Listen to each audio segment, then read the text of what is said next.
Kabaddi season 12 విజేతగా Dabangg Delhi KC విజేతగా నిలిచింది. శుక్రవారం పునేరి పల్టన్తో జరిగిన ఫైనల్ మ్యాచ్లో ఉత్కంఠభరితంగా సాగిన ఫైనల్ మ్యాచ్లో దబాంగ్ ఢిల్లీ కేసీ విజయం సాధించి సీజన్ 12 విజేతగా నిలిచింది. ఈ ఫైనల్ మ్యాచ్లో Dabang Delhi KC 30, Puneri Paltan 28 points score చేయగా 2 పాయింట్ల తేడాతో దబాంగ్ ఢిల్లీ కేసీ పునేరి పల్టన్పై విజయం సాధించింది. దబాంగ్ ఢిల్లీ కేసీ గతంలో 8వ సీజన్లో విజేతగా నిలిచింది. ఇప్పుడున్న కోచ్ జోగిందర్ నర్వాల్ ఆటగాడుగా ఉండటం విశేషం.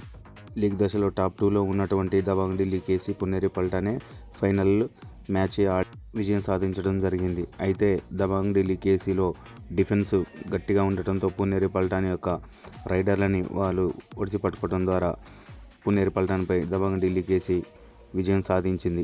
లీగ్ దశలో కూడా టాప్ 2లో ఉన్నటువంటి ఇరు జట్లు హోరాహోరీగా పోరాడి మరోసారి పునేరి పల్టన్ నిరాశ తప్పలేదు. ఢిల్లీ అద్భుత డిఫెన్స్తో ప్రత్యర్థికి చెక్ పెట్టింది. దబాంగ్ రైడర్ దీపక్ నర్వాల్ 9 పాయింట్లతో ఆకట్టుకున్నాడు. అటు పునేరి పల్టన్ రైడర్ ఆదిత్య షిండే 10 పాయింట్లతో ఆకట్టుకున్నాడు. అయినా పునేరి పల్టన్కి ఓటమి ఎదురు చూసింది. దబాంగ్ ఢిల్లీ కేసీ అన్ని విభాగాలలో అద్భుతంగా ఆడటం వల్ల సీజన్ 12 ఛాంపియన్గా నిలవటం జరిగింది. దీన్ని బట్టి మనకు తెలియాల్సిన అంశం ఏంటంటే జట్టు అన్ని అంశాలలో పటిష్టంగా ఉంటే కప్పు కొట్టడం అనేది చాలా సులభతరం అవుతుందని మనం గమనించుకోవాలి. పీకేఎల్ సీజన్ 12 ముగిసింది. విజేతగా దబాంగ్ ఢిల్లీ కేసీ నిలిచింది. సో ఇక్కడితో PKL pro kabaddi league complete అయింది.